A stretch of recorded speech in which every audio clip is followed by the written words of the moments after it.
السلام عليكم ورحمة الله وبركاته. معكم أيمن خشوعي من باينري كود سوفت. الحقيقة وأنا بدور في الذكاء الاصطناعي المجاني وقعت بالصدفة وأنا جوه شات جي بي تي على كودكس، وبيشتغل في الويندوز، بيتثبت كابليكيشن جوه الويندوز.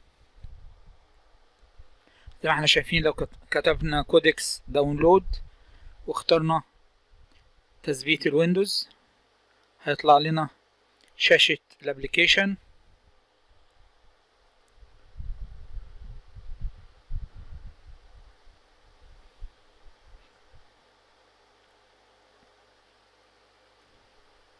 طبعا انا ثبته قبل كده فمش هنكرر عملية التثبيت، هي مجرد انت هتقول له داونلود او تنزيل وتتابع الشاشة لحد ما يخلص.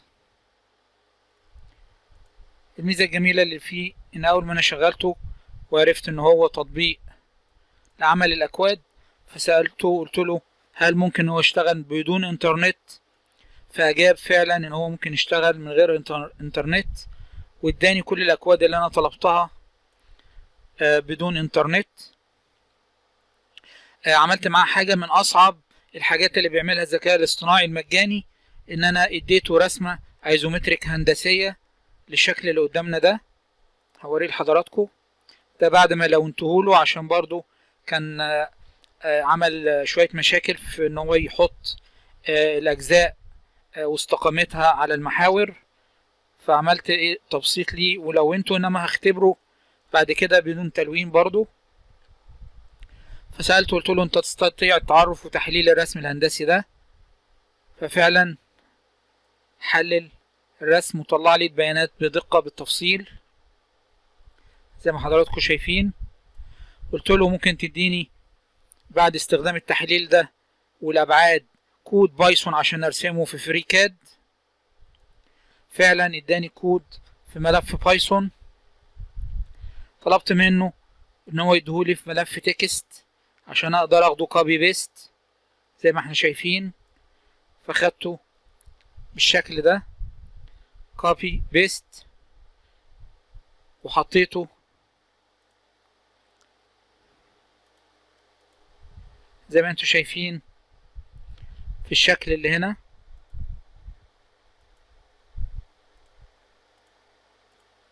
ده كان اول شكل نحصل عليه.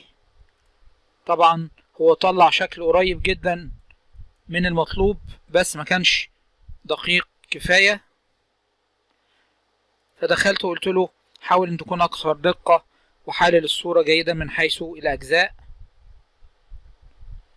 رد عليا ان هو حلل الاجزاء بحيث ان هو فصلها عن بعضها كل جزء لوحده وحسب الابعاد تاني بالنسبة لبعضها، وابتدى يعمل سيموليشن للاجزاء اللي هي فيها الدعامة. وبعد كده اداني، قلت له اديني بقى الكود الجديد الدقيق بعد التحليل بتاعك. اداني فعلا ملف برضو بايثون بالاكستنشن بي واي. قلت له لا اعمله لي تكست، اداهولي ملف تكست. بعد ما خدته ملف تكست لقيته برضو الشكل ده لسه فيه لخبطة مش مظبوط،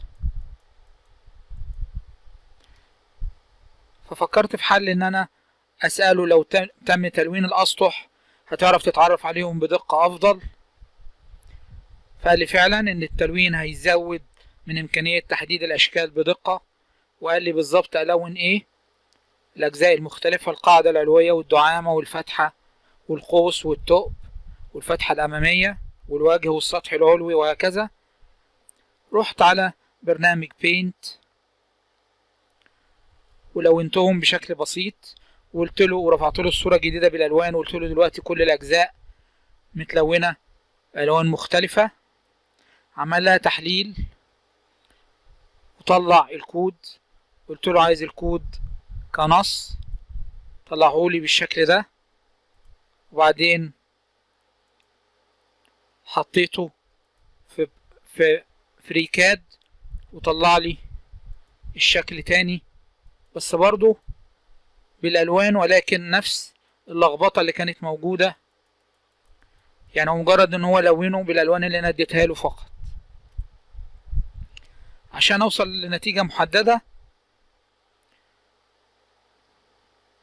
اديت له توضيح وصفي فعلا باللغة العربية للحاجة المختلفة في الشكل. فقلت له ان الدعامة لازم تبقى في نهاية الطرف العريض اللي هو 90 مللي وموازية ليه، والجزء المقطوع يكون في الجهة المقابلة ليه وفي الطرف، والمجرى المستطيل يكون بالطول بتاع 90 مللي وموازي للمنتصف من الأسفل. هو فهم التعديل اللي أنا طالبه منه ده في التكست وطلع لي شكل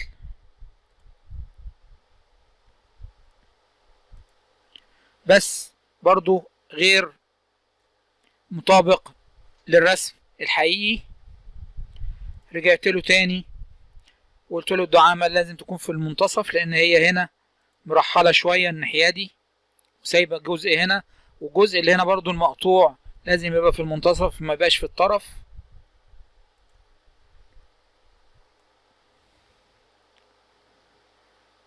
فاداني في الشكل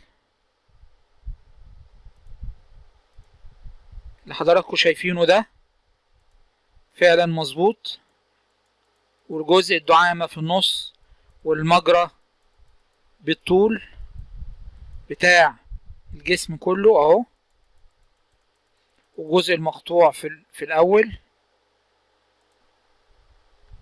قلت له طلب برضو يعتبر جديد، هل يمكنك وضع الابعاد على المجسم؟ وفعلا حط الابعاد كلها واداني فايل تكست، خدت منه كوبي من هنا وفعلا ظهر الشكل النهائي بالابعاد المحطوط عليه بكل دقة زي ما حضراتكم شايفين.